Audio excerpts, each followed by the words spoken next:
What is happening? Oh, I hear you now, Mary. Oh, all right. Super weird. I know. I'm like talking and I'm like, nobody's saying anything. I hear you. Sorry. Okay, cool. My microphone wasn't, the green thing wasn't moving at all. And so I'm like, this is going to be crazy. Okay, great. Good. Okay, so let me share my screen. Oh my goodness. You guys, I'm sorry. Okay. No audio. Okay, can everybody see my slideshow? Hopefully. Yes. Yeah, I see it. Yes. Okay. Thank you. All right, so I apologize. That was really crazy, but I'm glad that you can hear now. Feel free to unmute and say anything that you need, because while I'm sharing my screen, I can't see anything. Otherwise, I will do questions at the end. So my name is MaryLynn Patton, and I'm going to be presenting on ChatGPT. So let's just get started, I guess. This is a rough agenda of what we're going to be doing. I'm going to get some baseline thoughts from everyone, look at some current headlines going on with it, and then we're going to discuss what it is and some examples of using it, how we can use it in the classroom, and then just general discussions and questions with it. So what I first want to know is what you know about ChatGPT. So I had a poll to go on, but first it's probably easier if you just unmute and want to say anything you know about it. Like maybe you're here because you know something, maybe you're here because you don't. All I think I know is that it can be used to help diagnose students like in their testing. Okay. I know that it is the buzzword on Twitter right now. Everybody's talking about it. Yeah. Okay, and I see in the chat, I'm here because I know very little. Yes. Okay. So then I guess artificial intelligence that is and will change everything we know about education. Yeah, and, definitely. And producing work, because a machine can produce something very human-like for content. Yeah, good. And that leads us kind of to the next thing. If you are familiar with what it is, or you've heard some of the buzz around it, do you have any fears about it? Because sometimes it can be a scary thing when new things are created and starting to be used. Yeah, I want to see how I could use this with my students, but I don't want them to plagiarize all their work. So that's the fear. Yeah, I'm here with you on that one. I teach, let's see, so in the chat, students can generate research papers, wonder what it means for humans, educators will have to adapt. Yeah, I'm interested in it a lot because I teach, the highest level English in our ESOL department at Dallas College.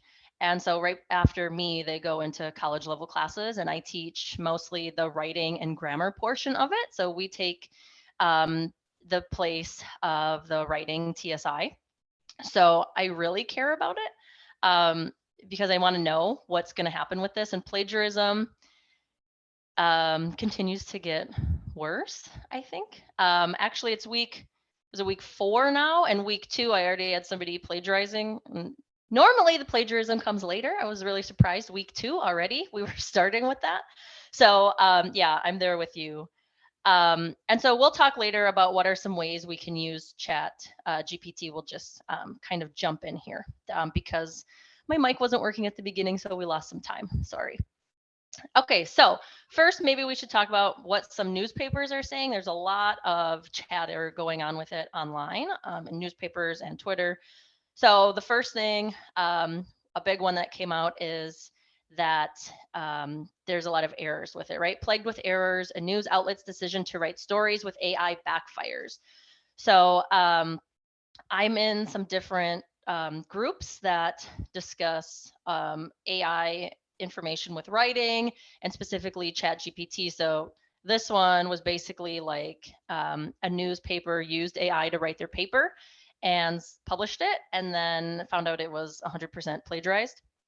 So not always the greatest use if you're going to try something new like that. Another one is that it's already starting to get banned. So this specific AI has been around for a while, right? But ChatGPT just really got started at the middle or end of November last year. So it's pretty new, but it's already getting banned. So a lot of what we're seeing in the media is negative. So that kind of attributes to some of the fear we're having with it. And then another one, ChatGPT is infiltrating higher education. Some academics say it's time to embrace it. So a lot of negative things we're hearing. We don't hear a lot of positive. And then when we take it into the education sector, you have kind of both sides of the fence. One is this is a terrible thing, and one is it's here. We have to figure out how to use it. So I've seen it being equated to like the calculator, that with the calculator, everything changed. We still have to learn basics, but then after we have the basics, we can use calculators. So I've seen something similar with this. You still have to learn basics of writing and things, but afterwards you might be using AI technology to help you. So I'm just going to give some overview of kind of what it is and some things that it's done, and you can see some examples of different information I've asked it to pull for me. Okay, so first, what is it, right? You've heard ChatGPT, I've kind of talked about it. Basically, it is a chatbot that answers almost any question you can give it in any fashion you want. You could ask it to write a poem in the voice of a 3-year-old. You can ask it to write a story around the context of flowers in 7th century colonial United States. You could be really specific and it'll be pretty good at this. Basically what it does is it takes all the information that it has been trained with, which is mostly things online pre-2021. And then it looks at trends and themes, and it can go through those and come up with a structure or something that you need. So something to keep in mind, this is a beta version. It is free. They just recently came out with a paid version that's $20 a month. Everything I'm seeing is the paid version is not worth it at this moment, but it is beta, so it's constantly adapting and changing. They just changed it last week. There was another change made this week. I'm updating my presentation last night because there are things happening, but it's constantly changing and adapting. And actually by us using it, we are helping it to learn and adapt and change as it goes. So what are some things that this chat bot can do? Just a general idea. It can create tweets, right? Cover letters, anything written with a structure, letters of recommendation. It can write essays, paragraphs. It can help you with MLA structure, APA structure, any of the formattings that you need. It can create annotated bibliographies. It has a ton of things that it can do. So I will be posting this presentation on or I can share it with you and I'll put on Whova, but this is the link if you want to access it and kind of play with it. You just need to log in. You can create your own login or you can use your Google information, but you just need to log in and sign up. It's free. Just know most of the time when you log in, it's going to say it's busy because it's getting really popular. For my experience, all I have to do is refresh and then it's fine. Okay, I haven't had problems with it being super busy all of the time. But something new that just came out this week is that Microsoft bought the software for ChatGPT, and they have plans in the very, very near future to incorporate it into Bing, their search engine, so that remember like Ask Jeeves way back in the day, you could type in what is whatever and use a full question. The plan is for Bing that you could do a similar thing and it would give you a full answer, not just web pages that meet the requirements to maybe answer the question, but it would legitimately answer your question for you, right? So this is kind of some interesting things that's going on with it. Okay, so I wanted to give you some examples of prompts that I asked it to do and responses that I gave. So first I gave it a prompt. I said, just write a tweet about learning about the uses of ChatGPT, right? So this is what it came back with. Just learned about the amazing capabilities of hashtag ChatGPT, from language translation to text summarization. This AI model is revolutionizing the way we communicate and process information.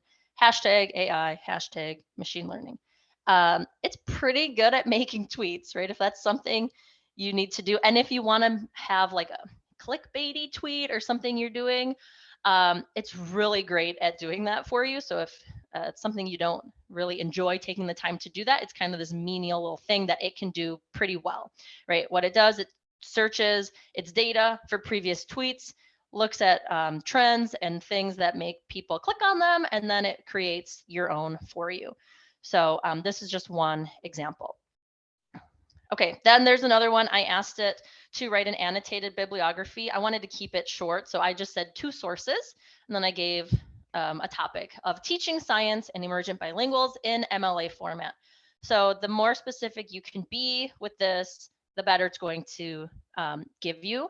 If you don't like the answer, you can chat back and give it another prompt and say less specific, or make it MLA format, or add whatever, and it'll redo the information. But I have my students do annotated bibliography, so I wanted to see what it would look like if ChatGPT did this. Okay, so here's just a quick screenshot of what it did. You can see it has some information, right? It has the name of a article, it has where it was published, a website. It has some summary of the information. The article gave this, right? Then it had similar, this bottom one, I cut it off because it was pretty similar, but has the same types of information, looks like it's from a journal, right? So I thought, well, this isn't terrible. This isn't great. Like, I want students to do more with their annotated bibliographies. I asked for how it would relate to their papers and things, but I thought, I wonder about these sources. Because keep in mind, everything is pre-2021. So if it cites anything and it says it's 2022, 2023, it's lying and totally made up. So what I started looking at this one, I looked at the title. It's a real title that's been used, but not with this organization. This is a real organization, and this is a real website, not this exact one, but this is all fabricated. This is not a real source at all. And so this is made up as well. So that is something to really keep in mind, is that it looks really good. Like, it looks like pretty close for your organization, but it's not real. So if you just ask it to do a general thing, it tends to make it up, right? Or it'll pull different ideas together, but they're not real. If you say, right, make an annotation for this specific article, it in MLA format, it will give you the formatting that you need, and then it'll give you a basic structure of your annotation here, but you're still going to want to go in and fix it. You can look at like different, like, I don't know why there's a comma here, right? There's weird stuff going on, but it's not terrible. But like I said, this is made up. So keep that in mind if you're using it to do something like this. All right, so here's another one, right? I have students write essays. I see, you know, when you read someone's essay and you get this little tingly, you didn't write this, and you start searching for it and you can't figure out where it came from. Sometimes it's really easy. Sometimes you just have to let it go because you can't find it. So I wanted to see what it would look like, something on AI. So I asked it to write a 5-paragraph essay contrasting learning online versus in the classroom. So I only put 2 paragraphs up here, but you can see it has an introduction. It's not great, right? It's probably like a low C paper, I would say, for me, because it doesn't have enough of the details, descriptors. It has the general organization. So it's going to compare, contrast. It's really good at comparing and contrast the general information, but it does not give specific details. It doesn't give specific examples or personal examples. So as of yet, it is not great at taking the place of a person writing an essay. You can still tell that it's still not going to get what you're looking for. right? So maybe you won't tell that it's AI, but there will be problems with it still. If somebody creates this and just submits it, it's not going to fulfill the requirements usually of what you are looking for, right? So like recommendations would be using it as an outline and then changing as you need if you're going to do something like this. So thinking about how can we use it in the classroom. I'm reading different articles and I'm seeing what people are posting. And by the way, I have not used it in my classroom yet. I was debating, I was doing a lot of research over December and I thought it's too new, right? It's too new to bring in because I don't know what's going to happen. So I haven't done it yet. Right. I also have this little fear of being the one who teaches my students how to cheat is what, is what my problem is right now. But it is something that eventually we will have to, it's going to come into play with everyone. So ways you can use it in the classroom. One is with writing assistance. It's really good at offering insight into grammar. So if a student has a specific grammar point that they don't know how to explain it, or they need an example on it, you can type in like explain the past perfect progressive and give a sample sentence. And it's really great at synthesizing that information and making it in easy to understand chunks, right? It's really, really good at that. It's good at helping understand writing styles and structures. So if you want to know how to organize a summary response essay, or you want to know how to make an outline for argumentative essay, etc., you can ask and have it come up with a basic outline and use that and take away a lot of that legwork. Checking grammar and spelling, you can write something and copy it and paste it into this chatbot and just say, check this for grammar, proper grammar and spelling. And it'll offer you suggestions, or it'll say like, you don't need to fix it, but here's how you can rephrase something. Synthesizing data really quickly. If you need to, if you have like a chat transcript, right? I'm thinking back in my days of my linguistics stuff. You have your transcript and you need to know how many times the person says cat or whatever, right? Or you could put it in and say, how many times, count the number of times that this word was used, and within seconds, you'll get your answer. So it's really, really fast on those little tasks that are really time consuming, and that can easily be done by a bot that doesn't need a human hand to be doing that. Finding collocations and using language corpora are really, really great uses of this I've seen. So you can ask for words that come with taxi, verbs with taxi or whatever, adjectives that come with whatever. So you can ask for these collocations. If you want idioms, it could give you this type of things. Searching through data and giving you a data set, it's amazing at doing this. I would highly, highly recommend that. In the chat in Whova, somebody asked if it is good at analyzing data like that. I would highly recommend using it to do that. It will save your time immensely, and it's going to be really accurate. And then another one is for offering examples and suggestions when revising or rephrasing something. If a sentence sounds weird, you just can't figure it out, right? You or a student, it's easy to put that in and ask, what's the grammar problem, or how can I rephrase this or make it more specific, and it'll give some suggestions, right? So these are just some ways that it's possible to use it. This is not the end all list. Right, so I wanted to give you an example. I asked it to explain when we would use the past perfect progressive, how we form it, and then one sample sentence. I just wanted to see what it would say. So this is its answer, right? It doesn't give a lot of the little nuanced things, but it has a general format here that most people would be able to understand and might help students get it better. Or even if teacher needs a little refresher on it, right? This can help. So it explains why we use it. It's formed by using had or had been, right? Past the participle with the ing form and your main verb, right? And then it gives you an example and it tells you why in that sample you're using this tense, like what it means. So I found it was pretty useful as this. It saved a lot of time. If a student really needs help to figure this out, this is going to be much faster than trying to read through Grammarly and different things on the web and then search through their textbook and try to synthesize this. This will just help immensely in that categories.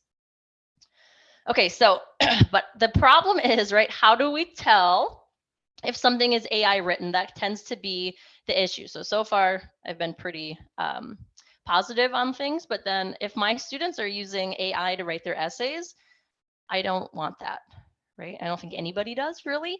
So there was a college student who pretty quickly after the ChatGPT came live, came up with their own app to determine if something was written by AI or not. So this was published in January, but it was even sooner than that this was created. It was just a matter of weeks. So this software is called GPT-0.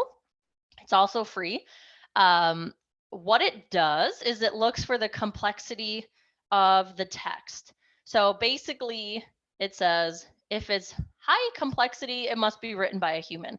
If it's low complexity, it's more likely AI, right? And then it looks at sentence variations. Humans tend to use mixture of sentences, long and short, variety of things, and AI tends to be more uniform.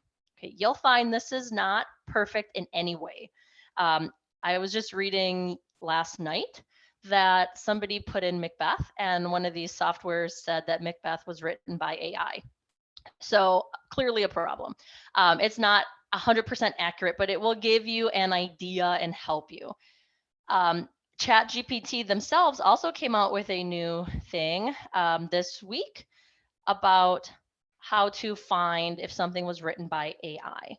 So theirs is called the AI text classifier. It does have a lot of limitations. It needs a certain number of words. It can only look at certain types of writing. And then the big thing it said was it's not great for analyzing text from children or anything written non-English because it was trained on texts written by adults in English. So you have to be aware really of how the software and this bot was trained, because that's how it's going to be looking at everything in the future. So, but these are so far, there will still be more, I'm sure, that are created, as there are even more chatbots that are doing this writing thing. ChatGPT is not the only one, it's just the one that's kind of hit mainstream. So here's a list of what are some pros and cons to ChatGPT to kind of summarize a little here. So positives first, it's really good at formatting instructions. If you need something formatted, right, you're doing whatever type of writing and you need it formatted quickly, you can put it in and it'll do it for you. It's really good at finding grammar and spelling errors. It can write content easily to a number of different prompts. And it can be used to produce text with other AI works. I was reading about somebody who had, they used one AI bot that wrote a speech for them, and another one that recorded the speech for them, and another one that did a slideshow with Pear Deck, and then they put them all together and made this presentation that they really didn't have anything to do with other than prompts. Which can be kind of scary, but also keep in mind it can give you the general layout, right? I got the title of my presentation here from ChatGPT. I had to give it a couple prompts. I didn't like the first one, and I had to give it some, have it adjust a little bit, but my longer one, the title I have, I was asking it for help, right? I said, give me a clickbaity title on exploring ChatGPT and what it is used for. And it came up with this. So you can use it to do little things like that, and it's pretty good at it. It's really good at processing and writing code. If you ever need to do that, or this will help coders who are needing to do a large process of that, they can kind of put it in here and it'll happen much faster, and it can teach you things. If you're not sure how to do something, it will give you step-by-step information with it. It can easily process and manipulate data. Again, time-consuming stuff it can break down much faster. And then it can explain informations and words in several different ways so that we can understand it better, or students can understand it better. So it does have some positives. It does also have some things that are fairly negative about it, I think. Some of them maybe are failures, but some are just like disadvantages or things it doesn't do yet. So one big one is it makes things up. It's kind of known for this. You have to check anything it creates for you. It just makes things up. I saw someone ask about the moons of Mars, and it said, it came up with something. There are 4 moons. Here are 2 moons. Here are 2 other moons. These 2 moons are fictional, though they're only used in some different stories and movies. So that's not helpful to somebody writing about the moons of Mars, right? And it'll kind of contradict itself also because it is not logical. So it doesn't know what it's saying. All it's doing is taking the data and giving you an answer. So you can get it pretty easily to contradict itself and argue against what it just said. It's not great at using specific text in prompts. I asked it to write a summary on a specific article, and glancing at it, it looked okay. It had the main point, but the arguments it used within were not exactly what was being said in that article. It was close, but it wasn't exactly there. So it was missing some of the finesse that was happening in the article. Other things, it can't create new ideas, new knowledge, or create an argument. So it's never going to create something new for us. It's just looking at the old things and analyzing them or creating themes. It doesn't have anything since 2021. So anything happening after that, it doesn't know what's going on. What it does is it looks at, again, the trends and the things that are in common and then moves on. The training data that it was used on is really limited and biased. So again, that's from adults speaking English, and it was trained and mined for very little money in some very poor African countries. And this training set is known to be disturbing at best. And because these people who are doing the training, right, they have to go through all the data on the internet and figure out what's appropriate to give ChatGPT and what is not appropriate. So they had to look through some things that needed to get put to the side and pulled and said, these are not appropriate things to be trained on. The other thing is, again, we're training it as we're using it. So by our interest and maybe a little fear, we're also helping it. And so past bots are doing this also. It's also, past bots have, I've read, turned sexually aggressive because it learns based on what people are typing into it. So we might be asking it to do fairly normal things, like that we've been talking about, grammar and writing. But there are other people who might ask it to write or do some other not nice things. And so that helps to train it. So again, in the past, there have been several chatbots that turned sexually aggressive in their answers, and they had to go in and disable parts of them. So just be aware that might be happening in the future. So far, it's safe on that. They're already being banned. So for people who are looking at using this in their classrooms or having students use it, just be aware it's only been around since November and it's already being banned in schools. So wanting to teach your students about it might not be possible because it's going to get blocked on your computers. And then it is really hard to detect if something is human or AI written. There are those softwares that can help, but ultimately it's going to be really hard to prove that a chatbot wrote something. It's not going to pull up on the internet unless it was copied word for word that it came from somewhere else. So these are just a little bit of the pros and cons. So I do have some other ideas of how we might use it in the classroom. Okay, so some might be have students compare like an AI text to a student text and look for the differences, right? So what did AI do well? What could they improve on? What did the student do well? What could they improve on? And how can we use them together, right? Looking at those differences. Students could use it to check their grammar on assignments. You could discuss the ethics of using AI on assignments and figuring out when you might use it or when you might not, right? Instructors, a lot in the college and university settings, are starting to put some information in their syllabi about the using AI or not using AI. And some of that is at a district level. So it's hard to ignore currently. So at some point, it's going to be coming up for everyone that this is something that people could be using. So we just need to be aware, I think, of how we could use it, how students might be using it, and trying to teach them to use it in appropriate ways. So I do want to hear from you all based on this. I have some questions we might consider, but we can also just talk about any questions or thoughts you all have. But here are just some you might consider.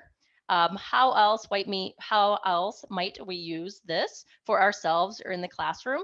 Again, I read an article yesterday. Somebody used it to do their entire conference proposal submission. So they asked it to write the title, the preview, the description of it. They didn't change much, and then they just submitted it. So it can do a lot of these menial tasks because it knows the structure that they're looking for, right? You might still have to put in your research and information if you want to include that, but it knows the words to use to signal to reviewers of conferences that you know what you're talking about. So other questions, is it something we should teach students in our class? How will we know if students are using it? Are we opening Pandora's box if we teach our students to use this? And then do you think we need official statements in our syllabi or student handbook? Again, these are just ideas. You do not need to, you can ask any question or any comment you want. I am going to stop sharing so that we can talk with each other.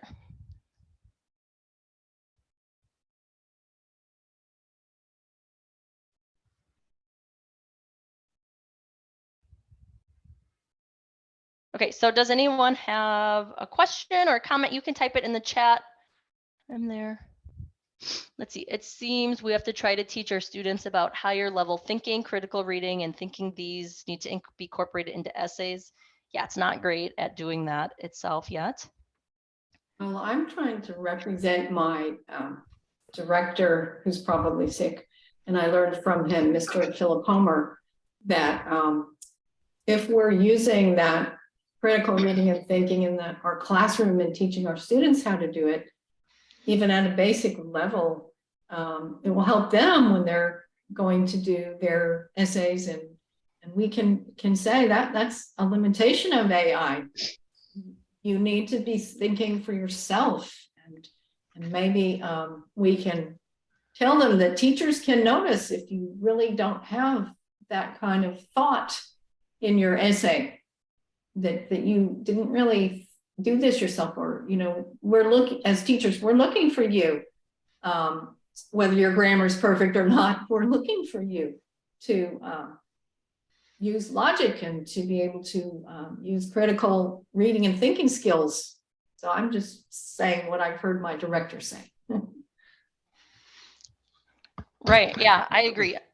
If you are teaching students about it, I think we need to be explaining that it's missing these parts, because inevitably somebody's going to try to just copy what it says and submit it. And just like we teach, right, how to cite sources, we need to do something similar. So I've seen people in their syllabi say, like, you can use AI for 25%, but you need to cite where you used AI, right? So yes, I know you're gonna use it, but at least cite and help us do this so that I can see that you're doing your critical thinking with it.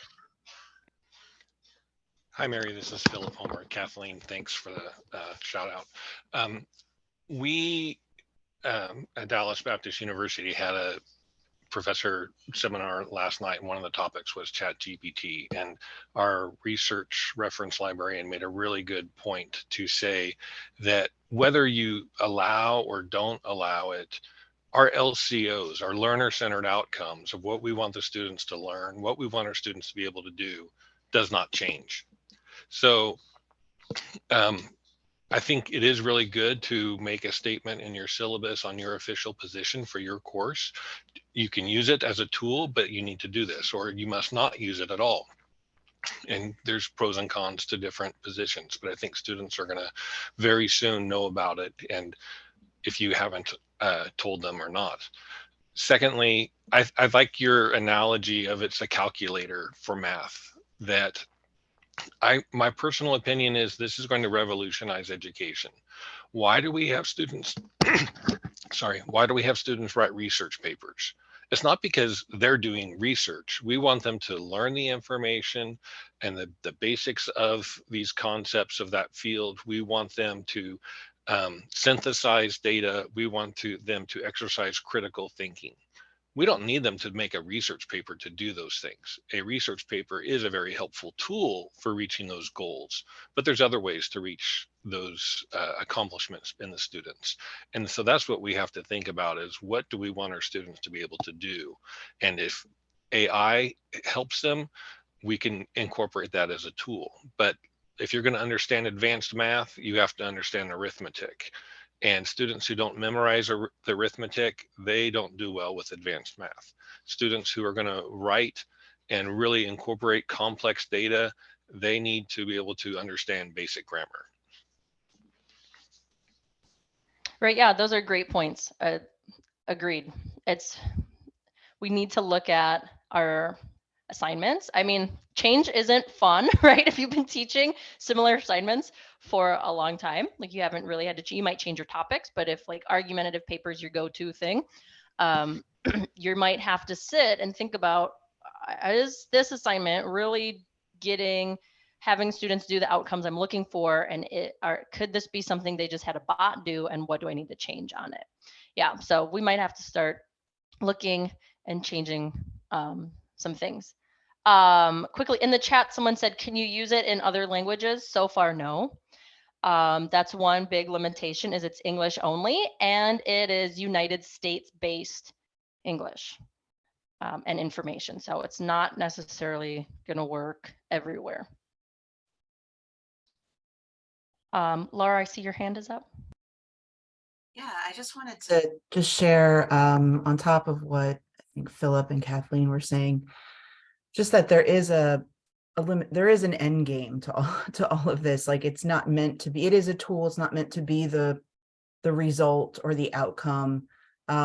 Thinking broader scheme in terms of workforce applications, it's not going to be something that would be useful for, say, an on-demand presentation about an idea or an initiative. Those things are going to eventually come out in terms of long range and big picture ideas. I think sharing that notion at the start, this is a tool. This is not a replacement for anything, can really help sort of, I think, couch it in terms of its uses and its benefits. Yeah, good comments. I agree. Yeah, when explaining it, and we don't know how it's going to change in the future, right? But probably it's not. I mean, it's never going to do critical thinking and coming up with its own ideas. It also cannot put in your personal examples, right? So if you have reflections, responses where you need personal relationships to things, right? Person to text, connections, that stuff, it's not going to ever be able to do that. It's just too broad of information that it has. But yes, this could be definitely a tool that is useful, right? And more, I know we keep getting this, it's going to write essays for us and we're so scared, but really it's extremely useful. So like I said, with tweets, it can write your letters of recommendation, like give you the structure, and then you take it and add in those personal things about whatever that person says. I saw like scholarship applications, as long as you give it the parameters, or like Fulbright applications has specific things it's looking for, it'll give you these structures, and then you still have to go in and put your information. But anything that's heavily structured and they're looking for specific formatting, this is really, really good at it.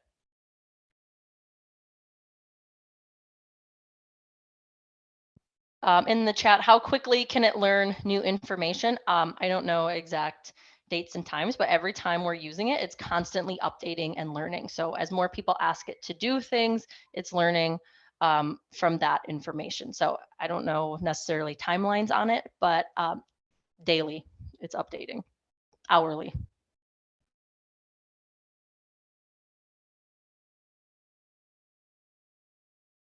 Okay, other questions or comments?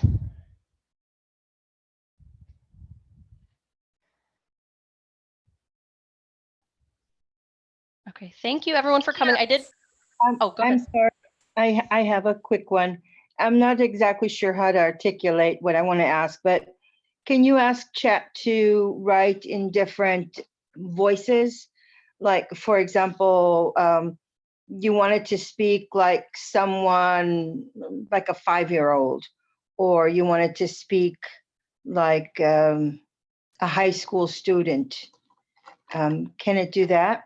Register is the word, right? Yes, you can definitely ask it to do that.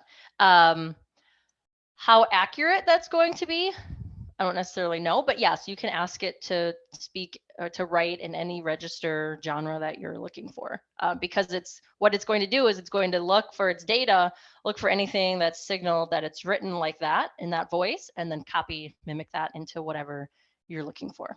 So yeah, and if it does something and you don't like the way it's coming out, you can just tell it,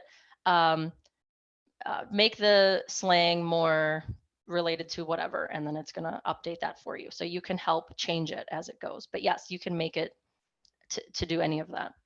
That could be very useful, like for writing, if you're trying to write a book and you're trying to get into a certain voice, it could maybe help you, perhaps. Yeah. Well, thank you. This was very interesting.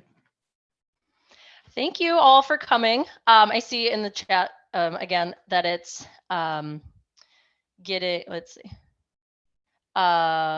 Just that it's sometimes at capacity. It is. Again, whenever I've done it, if I just hit refresh, it still loads. So I've never been fully kicked out of it yet.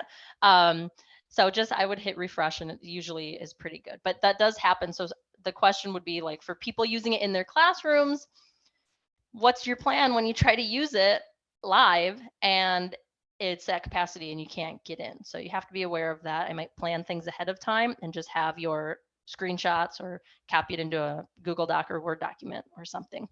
But I don't want to keep you because I know you have breaks and then your next sessions.